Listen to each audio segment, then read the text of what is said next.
au nom puissant de Jésus qui nous a. Béni sois-tu, ô Elohim. Béni sois-tu, ô Adonai. Béni sois-tu, ô El Shaddai. Béni sois-tu, ô Dieu Tout-Puissant. C'est au nom précieux de ton Fils Yeshua HaMashiach, notre Seigneur, que nous avons prié. Amen. Alléluia. Que le Seigneur nous bénisse. Que sa grâce surabonde dans notre vie. Et que le Seigneur soit au contrôle de tout ce qui va se faire entendre ce soir. Bien-aimés, je vous salue tous dans le précieux nom de notre Seigneur Yeshua HaMashiach. Aujourd'hui, nous allons continuer le message. J'ai parlé à certaines personnes et j'ai essayé d'attirer un peu leur attention sur la manière dont les messages sont écrits. Alléluia. La manière dont les messages, les liens que je vous envoie, le plus souvent, les liens que je vous envoie, chaque mot sont mis à escient. C'est fait exprès, les mots qui sont écrits dessus.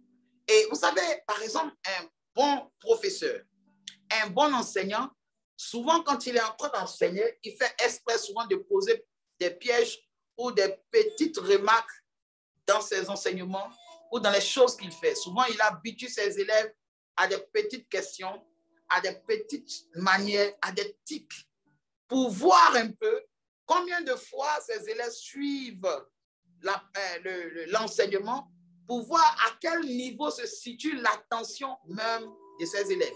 Vous savez, Dieu a toujours voulu attirer notre attention. Je vous donne un exemple assez particulier. La Bible dit, quand Jésus est venu trouver Pierre, il s'appelait Simon. Simon était sur son lieu de travail, c'est-à-dire sur la mer, au bord de la mer. Et en vérité, si Jésus est venu, il était venu à cause de Simon et tous ses frères qui allaient devenir ses apôtres. C'est à cause de ça qu'il est venu. Mais quand il est venu, il y avait une foule déjà qui le suivait et il enseignait la foule. Mais la chose qui nous intéresse ici, c'est que Jésus va dire à Simon, Pierre, allons en eau profonde. Amen. Il n'a pas dit à toute cette foule-là qui l'écoutait, allons en eau profonde. Vous devez comprendre qu'ici, le mot eau profonde ici ne parle pas simplement de la mer. C'est une image. Aller en eau profonde, ça veut dire allons-y dans les profondeurs de la parole. Vous savez que l'eau a toujours représenté aussi la parole dans la Bible.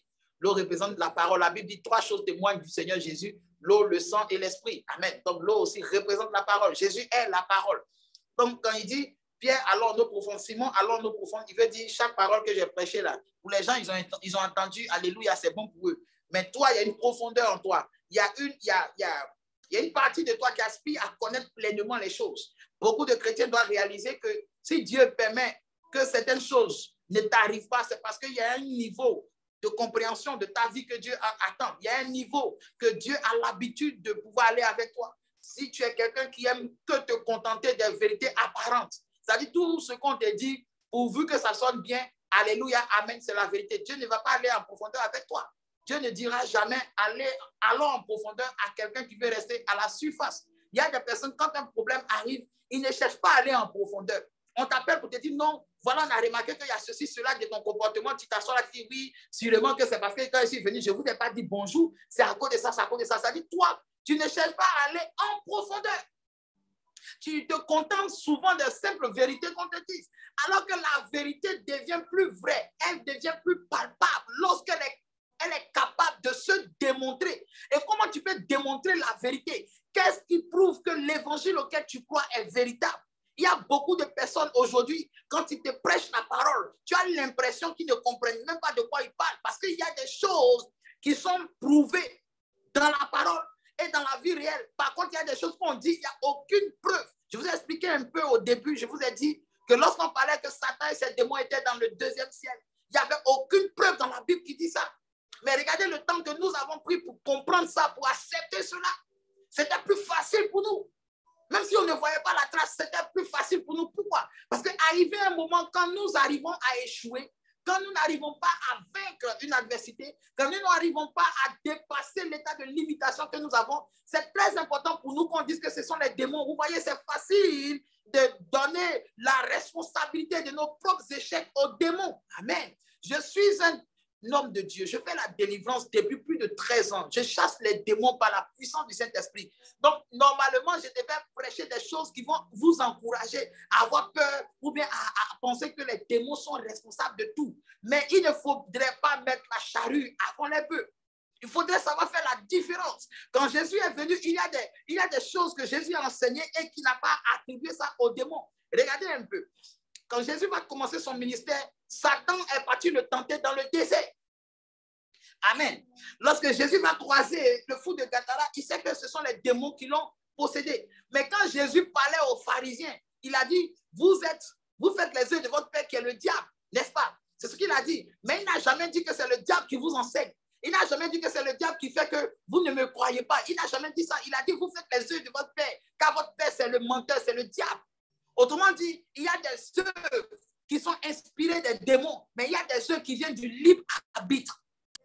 Voici pourquoi il est plus difficile de chasser cette catégorie de démons que je vais vous enseigner dans pas longtemps, la catégorie des démons guides. Les démons guides qui sont comme des voix qui vous parlent, je vais vous expliquer pourquoi ces démons-là continuent d'avoir de l'influence dans votre vie, tout simplement parce qu'ils ont eu le temps de se conformer au modèle de vie que vous avez accepté de vivre. Ils ont eu tout le temps de vous tisser une personnalité. Tant que toi-même, tu ne découvres pas quelle est la personnalité véritable que tu as et la personnalité que les démons t'ont donnée, tu vas rester sur ce jour. Si tu veux, il ne faut pas tomber à l'église compris. Combien de fois on fait des prières à l'église pour dire démon guide, sort de ma vie? Combien de personnes connaissent la caractéristique d'un démon guide? Alléluia. Mais ce n'est pas le thème de notre message. Alléluia, ce n'est pas le thème. Il y a beaucoup de personnes qui soupirent quand on parle de démons. Il faut voir tous les capteurs de leur pensée. Tous les neurones sont dévoués. Pourquoi? Parce qu'ils aiment tout ce qui est effrayant. Ils aiment tout ce qui est mystérieux, mais du côté de l'humain, du malin. Tout à l'heure, par exemple, si je commence à expliquer un peu le diable, son nom, ses acronymes, ces choses, les gens seront vraiment, des gens vont m'envoyer des messages pour dire, ah wow, homme de Dieu, vraiment, prêche. Mais quand je vais commencer à expliquer la parole, quand je vais commencer à expliquer la simplicité avec laquelle Christ a vaincu toutes les autorités, on va dire, oh là là, oh Christ, mais sinon nous-mêmes, pour nous, c'est difficile. Mais si Christ a pu faire, qu'est-ce qui prouve que cela ne te sera pas donné de faire? Aujourd'hui, nous avons un thème très important et j'espère avoir le temps de pouvoir décortiquer. Alléluia. Nous avons commencé le dimanche passé en parlant d'une épouse, mais cette épouse qui se déplace. En effet, lorsque nous lisons le livre de Genèse, le chapitre 4, la Bible nous dit que Abraham, qui est le patriarche, Abraham qui est devenu vieux, Abraham qui est avancé en âge, la Bible dit qu'il est vieux et avancé en âge. Maintenant, nous savons que c'est parce que quelqu'un est avancé en âge qu'on dit qu'il est vieux. Par exemple, tu ne peux pas avoir un enfant de 2 ans puis tu vas dire qu'il est vieux. Mais par rapport à un bébé qui est encore dans le ventre de sa mère, cet enfant de 2 ans est vieux. Donc, il est avancé en âge. Mais vous allez voir que dans la plupart des Bibles que nous avons, le mot est traduit par Abraham était vieux et avancé en âge. Vous allez remarquer un peu, la plupart du temps, quand vous allez lire la Bible, vous allez voir qu'il y a des expressions qui sont mises là comme ça par exprès. Vous voyez, c'est mis ça par escient. Par exemple, vous allez voir que lorsque vous allez lire l'histoire de Jacob, quand Jacob est devenu vieux, on va dire Jacob est devenu vieux, mais Israël rassembla ses forces. Vous voyez, ils vont mettre ces expressions comme ça pour essayer d'attirer votre attention comme un pédagogue, un professeur, un enseignant qui essaie d'attirer l'attention de ceux qu'il est en train d'enseigner. Aujourd'hui, qu'est-ce que Dieu fait? Dieu provoque des situations dans nos vies, des incompréhensions dans nos vies pour attirer notre attention, to pay attention. Parce que Dieu a besoin que nous soyons focalisés. Il a besoin qu'on ait envie d'aller en eau profonde pour qu'il se révèle profondément à nous. Par exemple, lorsque vous prenez le livre de Psaume, le chapitre 42, vous allez lire, on dit au bruit de tes vagues, un flot appelle un autre flot. Ici, le mot traduit par flot, c'est profondeur. La profondeur appelle la profondeur. Autrement dit, qu'est-ce que ça veut dire? Je vais prendre une bouteille. Imaginons que cette bouteille-là, elle est profondément vide. Amen. Cette bouteille est profondément vide. Et tu as une soif. Tu as soif. Mais la bouteille, elle fait 1 litre d'eau. Mais toi, la soif que tu as, il suffit juste d'un demi-verre d'eau pour te satisfaire. Autrement dit, la bouteille-là, elle contient plus d'eau que tu en as besoin. Mais le problème, c'est que cette bouteille-là a besoin de se vider entièrement. Je vais vous expliquer quelque chose qui est l'un des plus grands mystères qui fait que vous ne devez pas rater le Saint-Esprit dans votre vie. Vous pouvez rater votre destinée, mais pas le Saint-Esprit. Quand le verset de Joël 2, verset 28 dit, dans les derniers temps, moi Dieu, je répandrai mon esprit sur toute chair. Ça ne veut pas dire que Dieu est assis en haut comme ça, puis il prend une bouteille d'eau comme ça, puis il y a l'eau verse comme ça, puis on appelle ça, c'est mon esprit, je verse. Non, non, c'est pas ce que ça veut dire. Ça veut dire que Dieu est comme cette bouteille d'eau que vous voyez. Vous voyez? Et dans cette bouteille d'eau, tout l'eau qui est contenue là, c'est Dieu qui est là, c'est l'Esprit de Dieu qui est là. Donc, qu'est-ce qu'il va faire? De même que quand tu vas incliner une bouteille et que tu vas vider le contenu, la Bible dit Dieu va se vider dans les derniers temps. C'est ce que ça veut dire. Dans les derniers temps, Dieu va se vider. De sorte que le Dieu que tout le monde est en train de prier en regardant en haut pour dire Seigneur, aide-moi, aide-moi. Oh, il est en toi. C'est pour ça qu'il faut qu'on vous dise le processus que Dieu a entamé pour pouvoir lui-même s'investir, se remplir, se déverser en l'homme, en le croyant. Amen. La Bible dit, vous serez enseignés de Dieu. Comment Dieu va venir nous enseigner? Quand aujourd'hui nous imaginons le Saint-Esprit, est-ce que c'est une personne spirituelle qui va apparaître tel un ange, qui va dire, mon fils, ma fille. En ce moment, tu vois, regarde le mouvement, si vous pouvez voir le mouvement de mes bras, voilà. Tu vois, il y a les sœurs comme ça qui disent, je suis le Saint-Esprit. Ouais, je suis venu pour t'enseigner la parole. Non, qu'est-ce que Dieu va faire? Dieu est en toi. Dieu est autour de toi. Dieu est avec toi. Et Dieu maintenant passe par des événements de la vie que tu traverses pour se faire connaître à toi. Et c'est pour aboutir à ça que souvent, il peut réveiller une partie de ton esprit qu'on appelle l'hippocampe. C'est dans l'hippocampe qui va révéler maintenant les choses de ta vie. Il y a beaucoup de choses à vous enseigner, bien-aimés.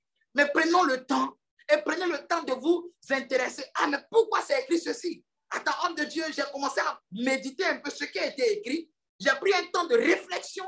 J'ai analysé le coup. J'ai analysé le compte. J'essaie de voir la révélation qui m'a été donnée par la parole. Quel impact cela veut dire?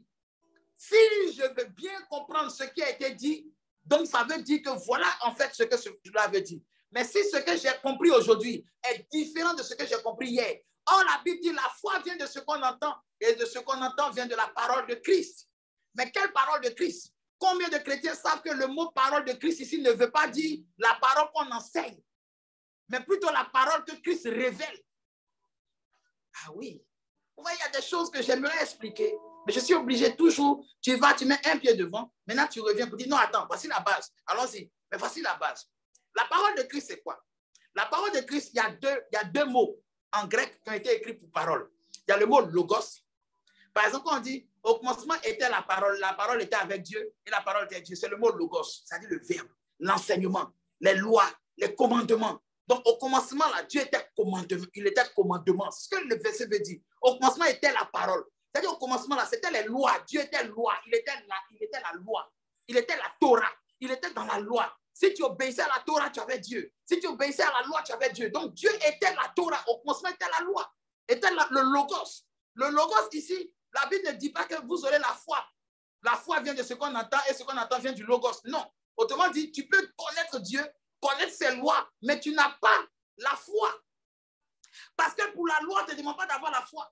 Dans le pays où tu es, on te dit si tu voles, on te mettra en prison. Est-ce que ça veut dire que tu dois avoir la foi à ton gouvernement? Non. Il faut voler, tu vas voir. Quand on parle de loi, celui qui obéit à la loi, il bénéficie des avantages de la loi. Celui qui obéit à la loi obéit et bénéficie de la couverture de la loi. Donc la foi ne vient pas de l'obéissance de la loi, mais la foi vient de ce qu'on entend, la parole de Dieu. Le mot la parole ici qui a été traduit ici, c'est le mot rhéma, R-H-E accent M-A, rhéma qui veut parler de parole, mais en tant que révélation. Et qu'est-ce que veut dire révélation? Je vais vous expliquer. Le mot révélation est différent de la parole de connaissance.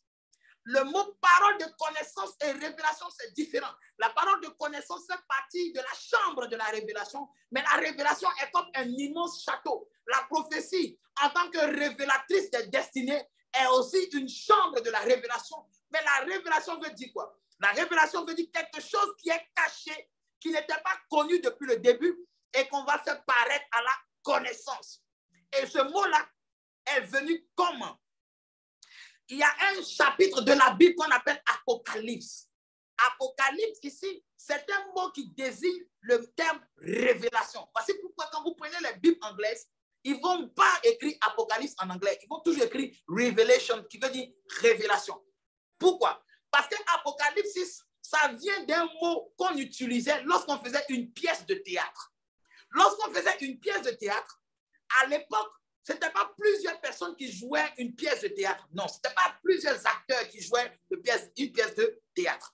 D'ailleurs, pour ceux qui ont l'habitude encore de lire la parole, vous allez voir que le mot pharisien en anglais, c'est to act, qui veut dire être un acteur. Quand on dit le acting est un acteur. C'est le même terme qui désigne pharisien. Ça veut dire que les pharisiens, c'était comme des acteurs de théâtre, c'était des religieux. C'était des gens qui sont là pour faire croire à une religion, mais qui ne sont pas vraiment dans la religion. Donc, lorsque les temps passaient, une pièce de théâtre se faisait, l'acteur, le seul acteur, jouait plusieurs rôles. Et lorsqu'il jouait ces rôles-là, il prenait un masque. S'il devait jouer le rôle d'un méchant, il prenait le masque d'un méchant. S'il devait jouer le rôle d'un gentil, d'une femme, d'un homme, tout. Et ce seul acteur faisait toutes sortes de rôles.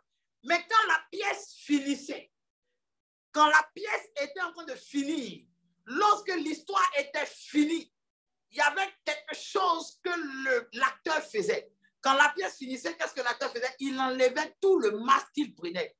Tout le masque qu'il avait pris là, ça quittait.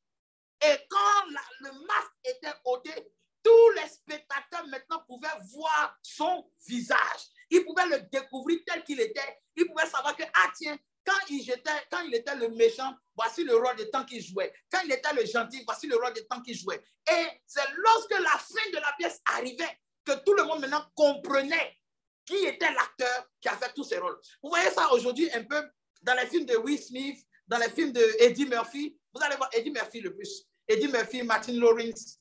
Vous allez voir ça dans les films là, où lui, Eddie Murphy, il joue le rôle du père, de la mère, de l'enfant, de l'oncle, de la nièce, tout. C'est ce genre de choses. Mais et à la fin, il enlevait le masque. Et le livre de Zacharie dit que c'est vers le soir que la lumière va apparaître. Autrement dit, Dieu se révèle toujours à la fin d'une chose. Quand la fin de ta souffrance est arrivée, c'est le temps de la révélation. Quand la fin du règne de l'ennemi, la fin de l'esclavage arrive, c'est là que Dieu entre en action. Lorsque la fin d'Égypte était arrivée, Dieu est entré en action. Aujourd'hui, la fin d'un mensonge est arrivée. La fin que tu saches quel est le mariage véritable que tu ne dois pas rater. Le mariage que tu ne peux rater, ce mariage, c'est avec Dieu. La Bible dit quand l'homme quittera son père et sa mère, s'attachera à sa femme, et les deux deviendront une chair comme. Vous savez que le terme comme est toujours mis par comparaison. Autrement dit, chaque foyer véritable, chaque foyer qui vient de Dieu est un foyer qui doit avoir pour analogie, pour but, pour comparaison. Comme Christ a quitté le ciel pour s'attacher à son église. Maintenant, posez-vous la question. Comment Christ s'est attaché à son église? Quand il est venu, à quel moment on a montré que Christ s'est attaché à son église? La Bible dit qu'il s'est offert en sacrifice. Et lorsqu'il s'est offert en sacrifice, qu'est-ce qu'il a dit à l'église? C'est pourquoi toi et moi, nous sommes aujourd'hui l'épouse de Christ. Et nous aussi, nous nous offrons en sacrifice. Lorsqu'on te dit tu dois faire ceci et cela, tu t'offres en sacrifice comme pour plaire à Christ. Et c'est cette notion de plaire à Christ qui a disparu aujourd'hui vis-à-vis de la voix de nos émotions, vis-à-vis de la foi des désirs de notre chair. La Bible dit, dans le livre de Genèse, chapitre 24, Abraham était vieux et avancé en âge.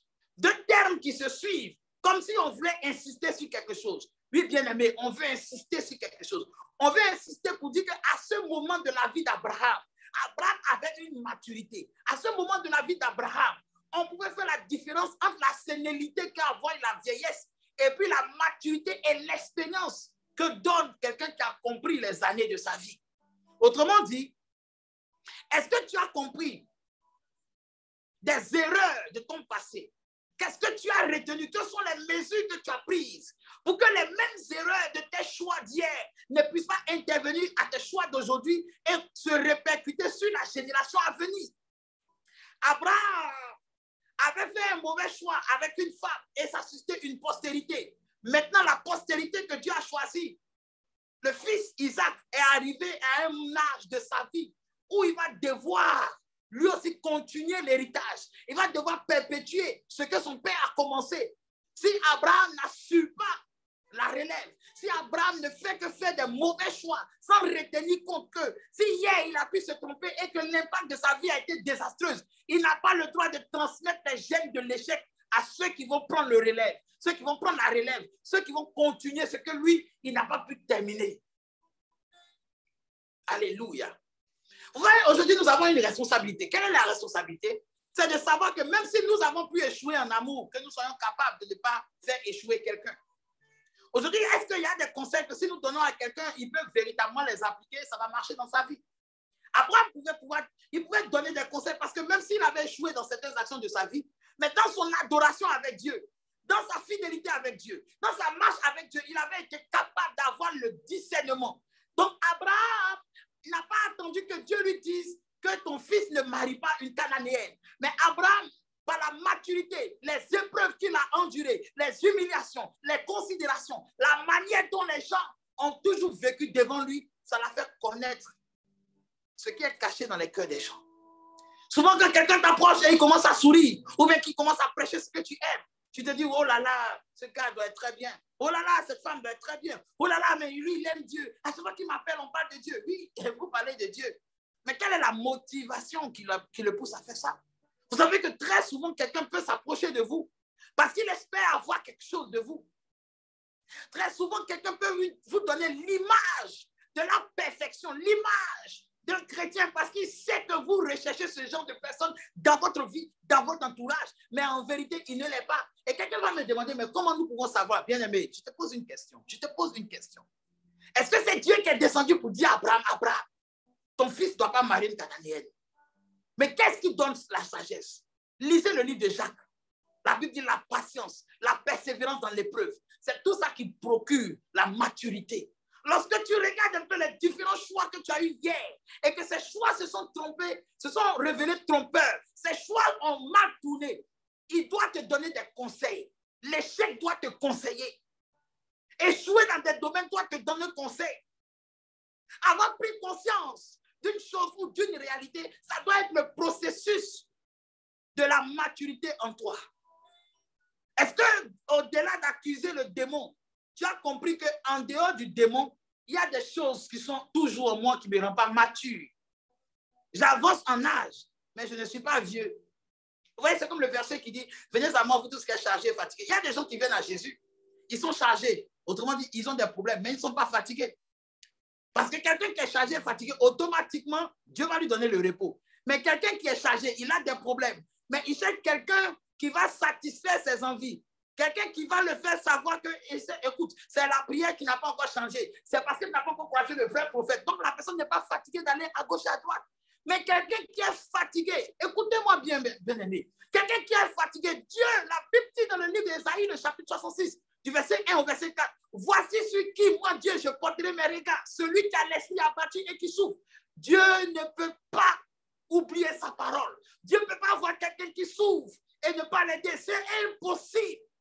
La Bible dit, si Dieu fait pleuvoir la pluie sur les bons et les méchants, pourquoi l'homme qui est à son image, l'homme qui est son enfant et qui le craint et il souffre et Dieu va fermer les yeux sur lui? That is impossible. Nous pouvons passer des mots en train de parler de ce qu'Abraham a acquis dans la vieillesse. Pourquoi le thème d'aujourd'hui dit que c'est une union interdite, mais au nom de Yahweh? Vous savez, le nom de Yahweh, c'était le nom que Abraham seul a reçu pour faire la différence entre tous les autres dieux qui étaient invoqués. En effet, à l'époque là, si tu dis la Shekinah, c'était le nom d'un démon dans une nation païenne à côté. Vous allez voir ça sur Internet, on vous parlera de ça. C'est-à-dire, les démons qui étaient, les nations qui étaient autour, eux aussi, ils avaient leur Dieu. Et leur Dieu là, ils appelaient leur Dieu aussi Seigneur. Vous savez, le mot Baal signifie Seigneur. Et vous savez, par exemple, le nom Adonai. Adonai aussi, ça signifie Seigneur. Donc, si tu dis Adonai, le gars, tu dis, toi, ton Dieu, on l'appelle Adonai. Lui, il dit son fétiche, on l'appelle aussi Adonai. Où est la différence? Par exemple, vous allez voir les gens de la Rose-Croix, ils vont vous dire qu'il y a un esprit qui s'appelle Adonai. Il s'appelle Adonai.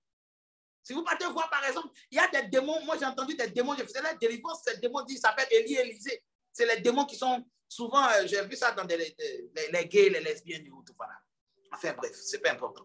Donc, vous voyez, à partir du moment où vous êtes limité ou fixé sur un nom et que vous ne savez pas quelle est la profondeur de ce nom, vous adorez ce que vous ne savez pas. Mais Abraham savait qu'aucun autre Dieu pouvait s'appeler Yahweh. Et ce Yahweh-là, son nom était révélé de sorte qu'Abraham a pu découvrir cela par l'expérience.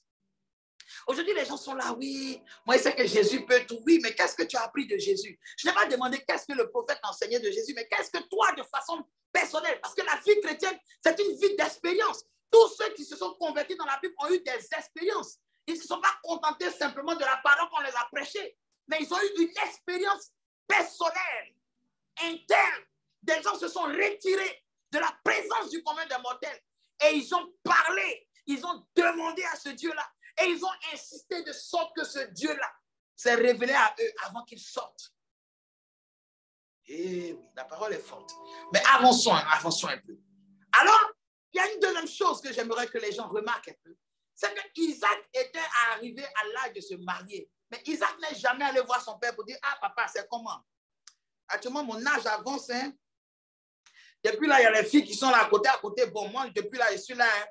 Depuis là, tu es là, tu sais que actuellement, là, la seule femme que j'ai connue, c'est ma mère. Et ma mère est décédée. Depuis là, tu sais que je suis inconsolable. Depuis là, tu vois que depuis, Isaac n'a jamais fait ça.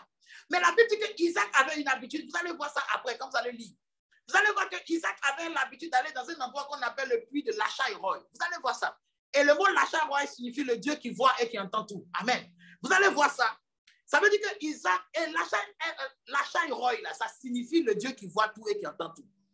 Et c'est un puits. Dans la Bible, surtout dans l'Ancien Testament, vous allez voir que la plupart des puits, si vous voyez qu'il y a une histoire de puits, on ne te parle d'une révélation. Pourquoi? Parce qu'un puits, creuser un puits, c'est comme chercher une révélation. Et chercher cette révélation, ce n'est pas la destinée, comme je vous l'ai dit. La destinée et la révélation, c'est deux choses différentes. La révélation de savoir comment et qui est Dieu, c'est de cette révélation que je parle. Regardez un peu. Si la parole peut être personnifiée par l'eau, et que par exemple, quelqu'un traverse un désert, qu'est-ce qui fatigue le plus dans un désert? C'est l'absence d'eau. La soif. Jésus a dit quoi? Venez à moi, vous tous qui avez soif. Autrement dit, la connaissance de Dieu, la révélation de Dieu vient à celui qui sait avoir soif de Dieu. Et qu'est-ce qui est vraiment, je veux dire, l'invention de Dieu? Je veux dire, quelle est la source véritable? Aujourd'hui, l'homme a créé un robinet qui puise l'eau. Mais dans les temps passés, il n'y avait pas de robinet, mais il y avait des puits. Et pour pouvoir creuser un puits, il fallait faire des efforts, creuser dans la terre jusqu'à aller en profondeur, jusqu'à toucher ce qu'on appelle la nappe phréatique.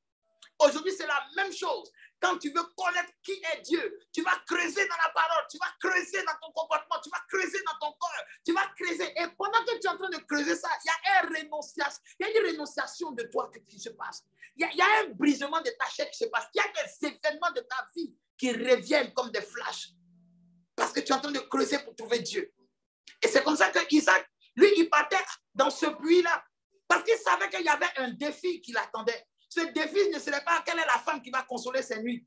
Le défi qui l'attendait, c'est que est-ce qu'il serait capable d'éviter les erreurs de son père? Est-ce qu'il serait capable de conduire tout le troupeau? La Bible dit Abraham était vieux et rassasié de biens.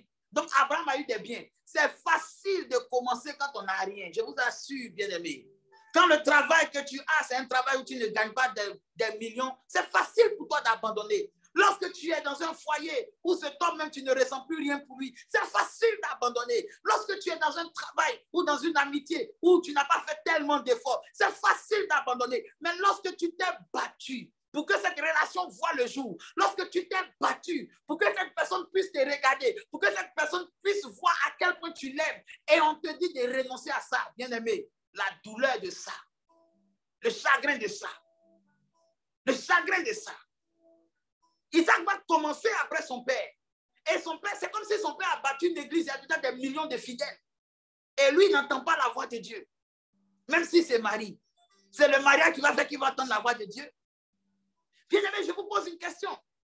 Est-ce que Dieu qui ne sait pas que dans votre destinée, dans notre destinée, nous avons forcément besoin de connaître un bonheur au niveau de nos sentiments, de notre vie de foyer? Est-ce que Dieu ne sait pas que c'est important pour nous de l'avoir? Il le sait.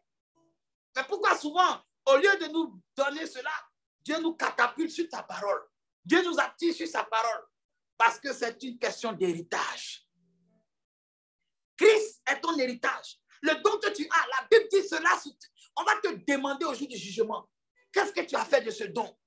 Ce don de prophétie que tu avais, ce don de guérison que tu avais, ce don de conviction que tu avais, cette capacité d'apporter la lumière, d'apporter des choses que l'homme n'a jamais pu imaginer. La Bible dit, Dieu a choisi des gens pour montrer au monde sa richesse infiniment grande et variée. Autrement dit, il y a une richesse artistique de Dieu. Il y a une richesse créatrice de Dieu que nous n'avons pas encore vu, que ce monde n'a point vu. Ce monde a déjà vu des gens qui prient et les paralytiques marchent. Ce monde a déjà vu des aveugles qui voient, des sourds qui entendent. Mais est-ce que ce monde a déjà vu des chrétiens qui vont inventer des choses qui prennent le monde entier?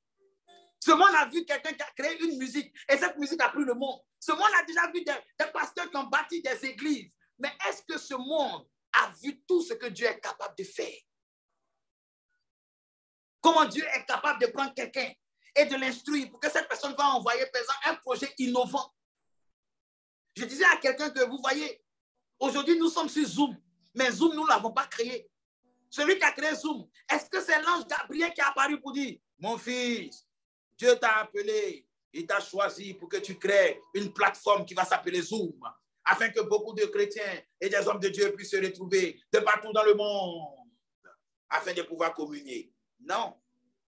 Est-ce que le milliardaire qu'on appelle Jeff Bezos, est-ce que c'est une prophétie qui lui a dit comment tu vas faire Amazon?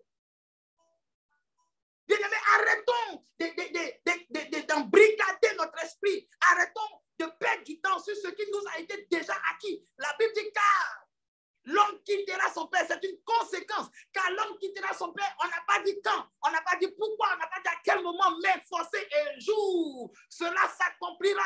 Vous allez voir que dans cette histoire, ni Isaac, ni Rebecca n'a fait de prière pour dire, mais c'est quoi, l'heure est en train d'arriver. Le temps passe, je suis fatigué, je brûle. Mais le temps était arrivé. Et vous savez, Isaac ne pouvait pas simplement aller voir son père pour lui parler de ça. Pourquoi? Parce que Isaac avait confiance en son père. Isaac savait que son père Abraham pouvait choisir la femme qui était convenable pour lui. Isaac savait qu'il avait un père qui était conscient des défis qu'il devait relever et de ce qu'il a besoin. Et vous savez ce que Abraham a fait? Abraham a appelé son serviteur, celui qui gérait tous ses biens. Pourquoi? Parce que c'est une question d'héritage, bien aimé. Quelque chose qu'on te donne qui est précieux, on va forcément vouloir que celui qui va marcher avec toi, celui qui va faire sa vie avec toi, soit capable de t'aider à faire fructifier cet héritage, de t'aider à avancer. Comment toi, quelqu'un, vous n'êtes pas encore marié, il t'empêche déjà d'avoir la paix. Vous n'êtes pas encore marié, il t'empêche déjà d'avoir une vie de prière. Vous n'êtes pas encore marié, il t'empêche de connaître des réalités spirituelles élevées. Quel genre de mariage vous aurez? Quel genre de vie de foyer vous aurez? C'est ça qu'on appelle des unions interdites. Ce sont des unions où la volonté de l'esprit sera toujours en train de combattre avec la volonté de la chair. Certaines personnes ont commencé leur relation avec la chair.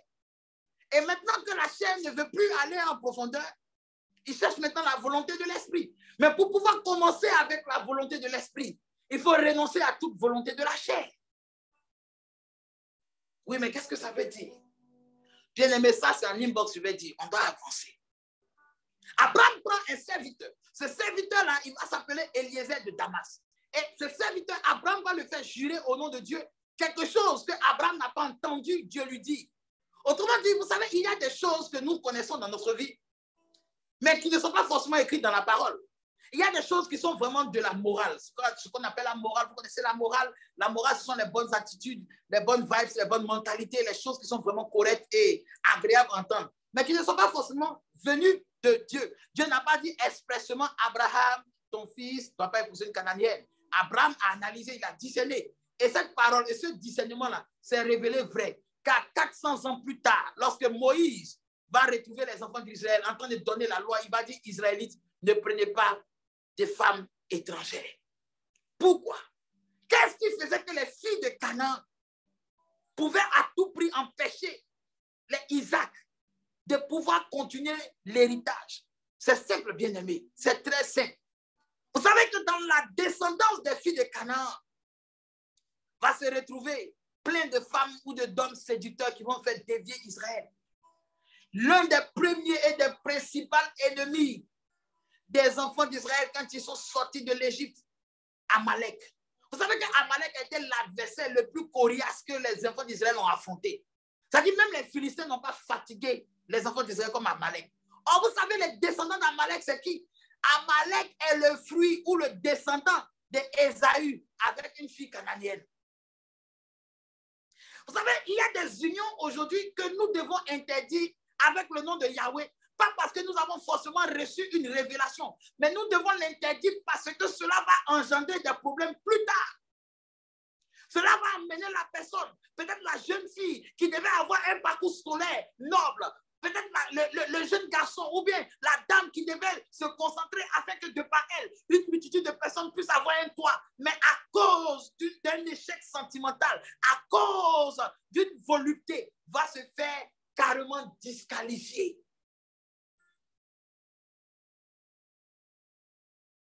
Comment Samson a pu échouer de la sorte? Qu'est-ce qui a fait que Samson a échoué? Est-ce que c'est parce que Dieu veut forcément donner de vilaines filles ou de vilains garçons à ses enfants? Non. Mais les habitudes, bien aimés, les habitudes qui passent inaperçues lorsque nous les aimons, les habitudes qui passent inaperçues lorsque nous les caressons, les choses que nous tolérons et que nous disons non, mais Dieu est capable de changer, alors que les signes qui prouvent que la personne ne va pas changer sont évidents devant toi. Regardez un peu une chose. Lorsque le serviteur va commencer à faire la prière, vous dites, Seigneur, la femme que tu vas donner à mon serviteur, à mon Seigneur, au fils de mon Seigneur Abraham, la femme que tu as choisie, qu'elle soit capable de me donner à boire et donner de la boire à mes animaux. Ce n'est pas un signe qui passe inaperçu, bien aimé. Parce que ce serviteur, il sait que Isaac est un nomade, c'est un berger. Une femme qui ne le connaît pas, si elle ne le connaît pas, mais elle est capable de donner à boire à des étrangers, ce n'est pas quand elle va être dans elle-même son foyer là qu'elle va s'amuser le foyer. Une femme qui n'attend pas d'avoir des intérêts d'abord avant de se donner pleinement à une chose. Ce n'est pas lorsqu'elle va avoir des intérêts qu'elle va négliger la chose. Autrement dit, bien aimé, lorsque nous faisons volontairement, sans même que Dieu nous fasse des promesses pour dire ta vie va changer, je vais te donner ceci, cela, mais de façon volontaire, on se dévoue à l'œuvre de Dieu. Ce n'est pas quand Dieu lui-même va nous faire savoir qu'il va nous bénir que notre dévouement ne sera pas total.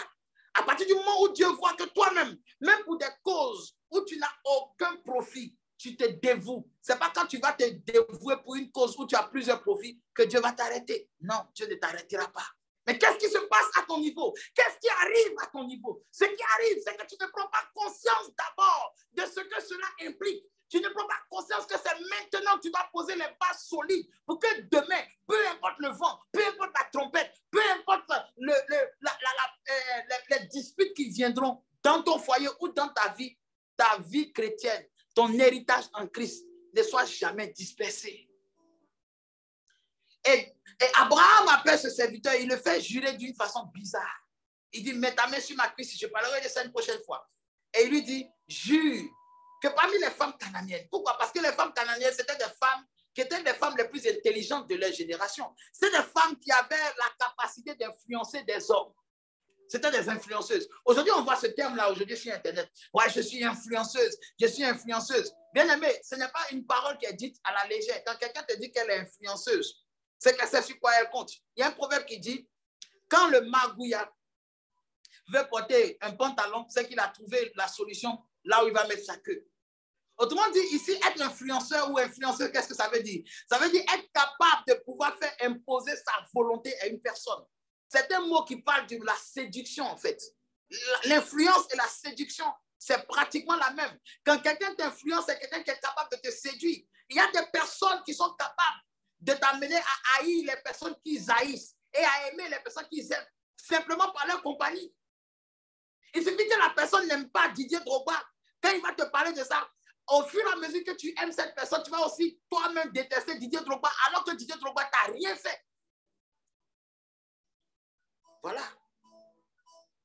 Regarde, souvent, il y a des influences de personnes. Lorsque tu es dans la foi, tu es en train de prier, et cette personne vient te dire, moi-même, il y a des choses, même, j'ai prié ce que Dieu m'a donné. À force de téléporter tous les jours les échecs, ça commence à agir sur ta foi. Et tu te retrouves là, oui, j'ai prié contre le doute. Tu ne peux pas prier contre le doute parce que le doute n'est pas quelque chose qu'on essaie. Le doute est déjà à l'intérieur. On a juste qu'à remuer le couteau dans la plaie. Autrement dit, pour que tu doutes là, ce n'est pas quand tu vas t'enfermer dans ta maison, tu n'écoutes plus rien parce que le doute est déjà à l'intérieur. Ce qui te fait douter est déjà à l'intérieur. Ce qui ne te rend pas solide est déjà à l'intérieur. Jésus dit, ce n'est pas à l'extérieur que la chose qui vous souille, mais c'est à l'intérieur, inside to you. Alors, que faut-il faire? C'est très simple, bien-aimé. Que faut-il faire? Abraham a appelé un serviteur. en qui il avait confiance et que ce serviteur était conscient de la responsabilité d'un tel mariage. Ce serviteur n'allait pas se laisser conduire par la chair ni être influencé par la chair. Parce que ce serviteur a pris un engagement devant Dieu. Qui est le serviteur que Dieu a choisi? Qui est la chose que Dieu a choisi pour te conduire dans la relation véritable que tu dois avoir? La relation solide que tu ne peux pas perdre. Qui est ce serviteur, ce Eliezer de Damas, qui connaît tous les biens d'Abraham, qui connaît tous les biens de la parole, qui connaît ce qu'il faut faire, qui connaît l'héritage qui t'est donné, qui connaît quel signe tu vas répondre pour pouvoir reconnaître ce qui est destiné pour toi? Qui est ce serviteur-là dans le temps que nous vivons? Jésus a dit, je ne vous laisserai pas orphelins, mais le Paraclétos viendra. L'esprit de vérité. Quand il viendra, il vous conduira dans toute la vérité. Il ne prendra pas une partie de votre destinée pour dire que c'est la vérité. Il vous conduira dans toute la vérité. Un esprit de vérité qui vient et qui vous parle de tout sauf la vérité. Ce n'est pas la vérité. Quand Jésus dit, je suis le chemin, la vérité, ça veut dire que la vérité commence d'abord par l'explication de l'écriture. Jésus dit, quand ce Saint-Esprit viendra, il vous rappellera ce que je vous ai dit et il vous parlera de moi. Quel est ce Saint-Esprit qui parle de toi tous les jours? Tous les jours, il parle de toi, mais il ne parle jamais de Jésus. Il parle toujours de toi. Oui, ma soeur, Dieu me dit, voici tel problème. Mon frère, faites taire ce Dieu qui parle de mes problèmes. Dis à ce Dieu de me parler de sa parole, parce que j'ai besoin de sa parole pour vivre. J'ai besoin de sa parole pour vaincre. J'ai besoin de sa parole pour discerner les bons choix que je dois faire. Combien de foyers ne se sont pas détruits parce que nous avons mis la révélation des vies devant? Alors que combien de foyers qui ont été bâtis sur des révélations de la parole? Combien de foyers qui ont été bâtis sur l'explication, les enseignements qu'il faut pour pouvoir maintenir un bon foyer? Combien de foyers ont été rendus solides? Combien de foyers aujourd'hui sont vraiment basés sur le Saint-Esprit? Combien?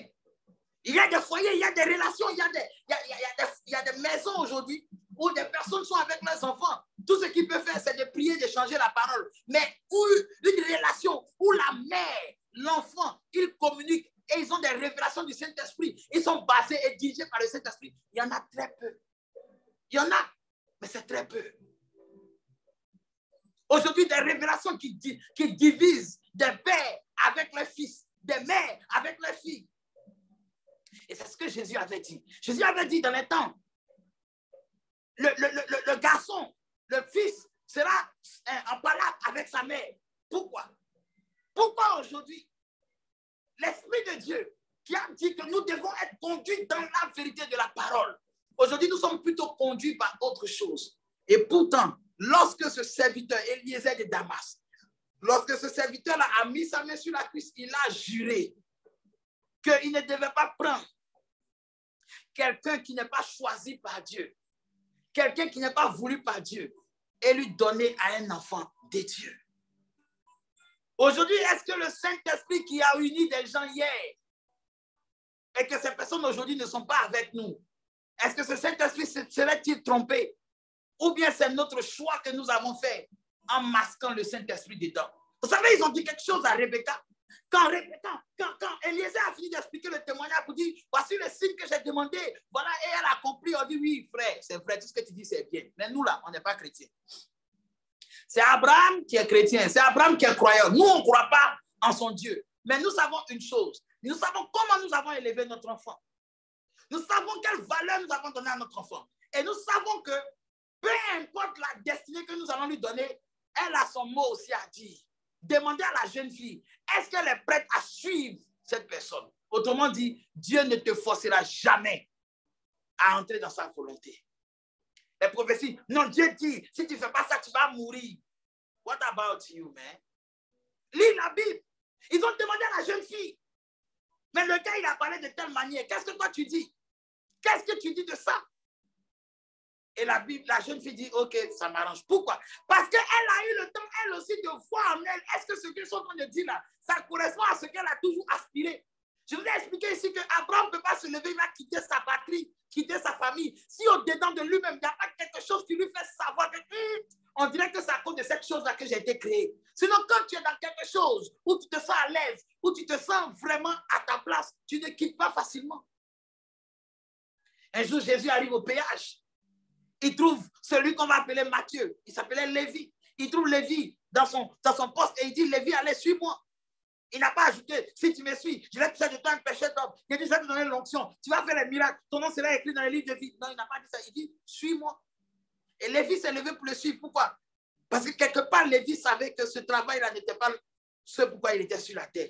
C'est pourquoi souvent, il arrive un moment où, peu importe que les prophéties sortent ou pas, quand quelque chose n'est pas pour toi, tu sais ça à l'intérieur de toi. On va essayer de te convaincre. On va beau te convaincre. On va beau ajouter des versets bibliques pour essayer de te convaincre. Tu vas savoir dans le fond de ta vie que toi-même, ça là, ça ne cloche pas. Ça ne cloche pas. On va essayer de te maquiller cela. On va te dire, mais au fond de toi, pourquoi? Parce que ton cœur ne peut pas te mentir. Tu peux mentir aux gens. Tu peux même ne pas être d'accord avec tout ce qu'on dit. Mais quand tu prends le miroir et que tu regardes, toi seul, tu connais la taille de tes narines. Toi seul, tu sais qu'à l'intérieur de toi, ce qui a été dit, ce que ça procure en toi. Vous connaîtrez la vérité. Et la vérité vous rendra libre. J'aime cette partie en anglais. En anglais, on dit the truth set you free. Set you free. C'est-à-dire, la vérité va te rendre libre totalement. The truth set you free. Il va te libérer. Il va te libérer totalement. Parce que nous n'avons pas besoin d'une vérité qui nous libère en partie. Mais une vérité qui nous libère totalement. Je vais vous dire quelque chose qui va vous choquer rapidement avant que nous allons boucler ici pour ne pas vraiment dépasser l'heure qui nous est accordée. Amen. Je vais vous poser un peu, je vais vous dire quelque chose. Vous savez, la Bible dit qu'il y a un démon qui possédait un enfant, il était lunatique. Amen. Et il était lunatique. Et Jésus était monté sur la montagne avec ses disciples. Et ils ont envoyé l'enfant lunatique là, que lorsque le démon l'agitait, il se jetait dans l'eau, tout ça. Donc, ils ont envoyé aux disciples. Et les disciples ont commencé à prier. Allez, sors au nom de Jésus. Allez, sors le feu, le feu, le feu. Je prie, je paralyse, je consume. Ils ont commencé à prier. Mais la Bible dit qu'ils n'ont pas pu chasser le démon. Et quand ils ont fait ça, Jésus est descendu. Et le père de l'enfant a couru automatiquement pour aller voir Jésus. Il dit, mais maître, j'ai envoyé mon fils auprès de tes disciples et ils n'ont pas pu le délivrer. Et vous savez ce que Jésus va leur dire? Jésus va leur dire, race d'incrédules. Race d'incrédules. Pourtant, c'est des disciples. S'ils sont devenus disciples, c'est parce qu'ils ont cru. Mais pourquoi Jésus leur dit, race d'incrédules? On va comprendre ça plus tard. Il dit, race d'incrédules, jusqu'à quand vous supporterai-je? Amenez-moi l'enfant. Ils ont amené l'enfant, il a chassé le démon. Donc, quand l'enfant est parti avec son père, la Bible dit que les disciples ont approché Jésus pour dire, ah, mais Seigneur, mais pourquoi nous n'avons pas pu chasser ce démon? Écoutez bien, vous savez, les choses sont écrites. Ce n'est pas mon grand-père qui a écrit ça, ni mes parents. Mais c'est des hommes poussés par le Saint-Esprit qui ont été écrits. Et le Saint-Esprit que nous adorons aujourd'hui, il était vivant à cette époque. Donc, si quelque chose est fausse, il est capable de nous dire. Parce que Jésus a dit, quand il viendra là, son rôle, c'est de nous enseigner la parole, de nous rappeler ce que Jésus a dit, de nous conduire dans la vérité. Donc, ce qui a été dit ici, là, si vraiment c'est comme ça, nous l'avons compris, il doit le confirmer. Et si ce n'est pas ça, il doit le confirmer. Moi, j'ai connu un Saint-Esprit qui me disait, ce qu'on a expliqué ici, là, ce n'est pas ça. C'est comme ça que pour moi a commencé. I don't know comment pour toi a commencé, I don't know. Mais je veux te demander ce soir de poser la question à ton Saint-Esprit. Toi, mon Saint-Esprit qui me parle là, pourquoi tu ne me parles pas la parole? Pourquoi tu ne me parles pas de Jésus? Pourquoi tu ne me fais pas connaître Jésus et tu me fais connaître qui est mon ennemi, qui est mon Satan, qui est mon sorcier, qui sort de son corps pour m'attaquer? Pourquoi tu ne fais pas ça? Puisque la Bible dit, c'est ce qui est écrit là que tu vas faire. Et Jésus va leur dire, ce genre de démon, il dit, mais Seigneur, pourquoi n'avons-nous pas pu chasser ce démon? Ils n'ont pas posé la question pour dire, mais Père, pourquoi ce démon n'est pas parti? Ils ont dit, pourquoi nous n'avons pas pu? Autrement dit, ici, ces disciples posent la question pour savoir pourquoi eux, ils ont échoué. Pas pourquoi tout le monde a échoué. Parce que les autres pouvaient échouer parce qu'ils n'ont pas une relation directe avec Christ. Eux, ils sont simplement des suiveurs, des fidèles, mais eux, ils sont disciples de Jésus. Autrement dit, c'est eux qui vont poursuivre l'héritage de Jésus. Il est important pour toi de savoir pourquoi tu échoues dans des domaines. Pourquoi toi qui as le nom de Jésus, toi qui as l'esprit de Jésus, toi qui as l'héritage de Jésus, tu échoues dans des domaines. C'est maintenant que tu peux comprendre. Et il y a une personne qui est chargée de te le dire. Dans les derniers temps, dit le Seigneur, je répondrai mon esprit toute chair quand je vous enverrai le consolateur, l'esprit de vérité. Il vous conduira dans toute la vérité. Waouh! Il y a des fois que je suis en train de prêcher, j'ai envie de crier jusqu'à ma gorge va se déchirer parce que la parole est en train de m'envahir de partout. Et je prie que cette parole-là vous envahisse aussi. Jésus dit, ce genre de démons ne vont que par le jeûne et la prière. Maintenant, je vous pose la question. C'est l'enfant qui est paralysé là, et qui est lunatique là. C'est lui qui devait jeûner et prier. C'est les parents de l'enfant qui devaient jeûner et prier, ou bien c'est les disciples qui ont échoué dans la délivrance là, qui devaient jeûner et prier. Je vous laisse sur cette question-là. En voyant, si vous allez suivre le pédagogue que je suis, l'enseignant que je suis, si vous allez prendre du temps dans la semaine pour réfléchir à la réponse et m'appeler en PV pour que nous discutions, je vous laisse sur cette note-là. Quand Jésus dit, ce genre de démons ne partiront que par le jeûne et la prière, est-ce qu'il parle ici à des disciples qui veulent savoir pourquoi ils ont échoué, ou bien il est en train de dire qu'en fait, si un démon vous fatigue, jeûner et prier, il va partir. That is a matter question. Je prie que le Seigneur vous bénisse. Nous allons baisser la tête et nous allons prier. C'est merveilleux ce que Dieu fait, son précieux lit est toujours vrai. Quand on y croit, Jésus répondra. C'est merveilleux ce que Dieu fait. Je crois que la Bible est vraie. Je crois que la Bible est vraie. Elle est la parole du Seigneur. Je la serre dans mon cœur. Oh Père, I thank you, glory. I give you all the glory. I give you thanks for your word tonight. Your word is very enough for us. I bless your marvelous name. I thank you, God. I give you all the glory. Calm your peace and your anointing strong through your word in our life because we need to belong to you. Merci, Père, pour ce moment précieux de ce merveilleux bon dimanche que tu nous accordes. Seigneur, durant cette semaine, je prie que ton esprit nous ouvre les portes, que tu donnes des finances à tes enfants afin que nous puissions remplir ce compte bancaire et que les papiers qu'il faut donner à l'ambassade, que tout cela soit résolu et que nous puissions faire cette croisade-là dans ce pays, dans le mois de décembre, que toi-même, Père, tu viennes conduire toutes choses et que tu accomplisses cette vérité pour laquelle tu as parlé ce soir. Père, ce que je n'ai pas pu dire, Seigneur, toi-même enseigne-les, car nous ne sommes pas là pour étaler des connaissances, mais nous sommes là pour être enseignés de par toi. De par cette question que j'ai posée, Père, suscite en eux autant d'intérêt que tu as suscité à Pierre quand tu lui as dit « allons en eau profonde ». Et c'est arrivé en eau profonde qu'il a dit « c'est sur cette parole que j'ai entendue que je vais jeter le filet ». Ce n'est pas la parole que tu prêchais en bordure de la mer, mais cette parole qu'il a entendue en bordure, en profondeur de l'eau profonde. Béni sois-tu, Adonai, pour tes enfants. Révèle-toi puissamment eux, car je crois à la force de l'esprit de la parole. Je crois que cette parole est suffisante pour ressusciter un mort, pour ouvrir les yeux d'un aveugle, pour guérir toutes sortes de maladies, car tout cela démontre simplement la puissance de ton amour. Que toi-même, Seigneur, tout ce qui est union interdite dans nos vies, tout ce que nous avons aimé charnellement, mais que nous cherchons la caution de l'esprit, nous qui disons que nous voulons la volonté de Dieu, alors que nous voulons que Dieu veuille ce que nous voulons, que cela soit brisé et mis à nu. Père, les faux amis qui sont dans nos vies, les faussetés qui sont dans nos vies, les loups déguisés qui sont dans nos vies, prends ton épée, découpe-les et parle en notre faveur, là où ces langues se lèvent pour nous calomnier. Parle en notre faveur. Si nous n'avons pas le pouvoir de répliquer, suscite quelqu'un qui va nous défendre, car le Saint-Esprit est aussi le défenseur.